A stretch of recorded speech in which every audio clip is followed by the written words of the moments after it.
આજે આપણે ધોરણ 6 પ્રકરણ નંબર 3 સંખ્યા સાથે રમતનું સ્વાધ્યાય 3.2નું ક્વેશ્ચન નંબર 1 અને 2 જોવાના છે.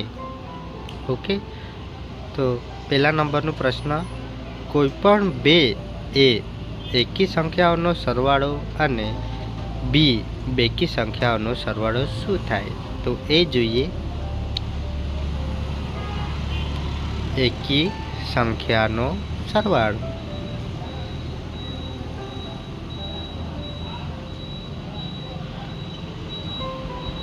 તો અહીં લખીએ 1 + 3 બરાબર 4 થાય છે. તેવી જ રીતે 5 + 7 બરાબર 12 થાય છે. ઓકે, જે બેકી સંખ્યા છે.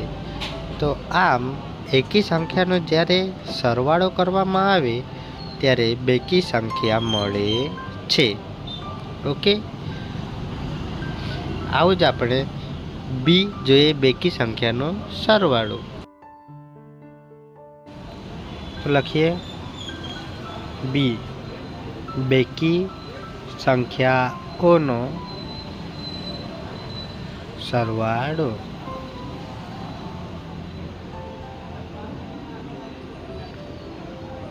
ચાર વત્તા 2 બરાબર 6 થશે.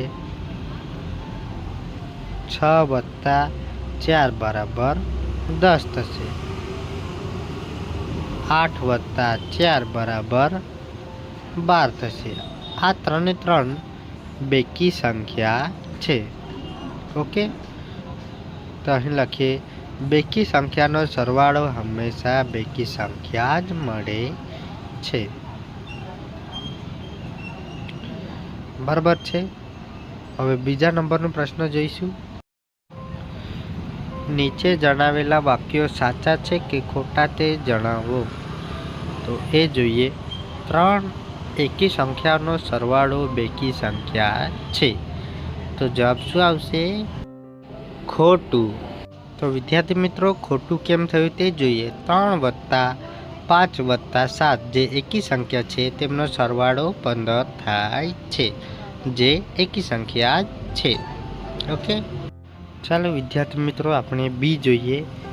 2 બેકી સંખ્યા અને 1 એકી સંખ્યાનો સરવાળો બેકી સંખ્યા છે. આ ખરું છે. બરાબર છે. તો તે લખીએ ખરું. સી જોઈએ.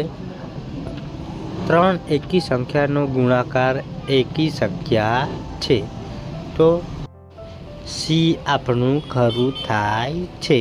તો આપણે લખીએ ખરું. ડી જોઈએ. જો બેકી સંખ્યાને 2 વડે ભાગવામાં આવે તો ભાગાકાર હંમેશા એકી સંખ્યા હોય છે. તો ડી આપણું ખોટું થાય છે. બરાબર, તો લખીએ ખોટું. અહીં આપણે જોઈ શકીએ છીએ કે 2 વડે ભાગાકાર કરતાં ક્યારેક 2 મળે, ક્યારેક 3 મળે, એવું. તો ક્યારેક એકી સંખ્યા મળે છે, ક્યારેક બેકી સંખ્યા પણ મળે છે. ઓકે, હંમેશા એકી સંખ્યા જ મળતી નથી. ઓકે, ચાલો હવે ઈ જોઈએ. બધી અવિભાજ્ય સંખ્યા એકી સંખ્યા છે. તો એ ખોટું છે. બરાબર. એફ જોઈએ. અવિભાજ્ય સંખ્યાને અવયવ હોતો નથી. તો તે પણ ખોટું છે. બરાબર, તો લખીએ આપણે એફ ખોટું. 2 અવિભાજ્ય સંખ્યાઓનો સરવાળો હંમેશા બેકી સંખ્યા છે. તો જી પણ ખોટું છે. ઓકે, તો લખીએ ખોટું. એચ જોઈએ. 2 એ એકમાત્ર બેકી અવિભાજ્ય સંખ્યા છે. તો આ વિધાન ખરું છે. તેથી આપણે લખીએ ખરું. આઈ જોઈએ. બધી બેકી સંખ્યા વિભાજ્ય સંખ્યા છે. તો આ વિધાન ખોટું છે. તેથી આપણે લખીએ ખોટું. છેલ્લું આપણે જોઈએ, બે બેકી સંખ્યાઓનો ગુણાકાર હંમેશા બેકી સંખ્યા હોય છે. તો આપેલ વિધાન ખરું છે, તેથી આપણે લખીએ ખરું.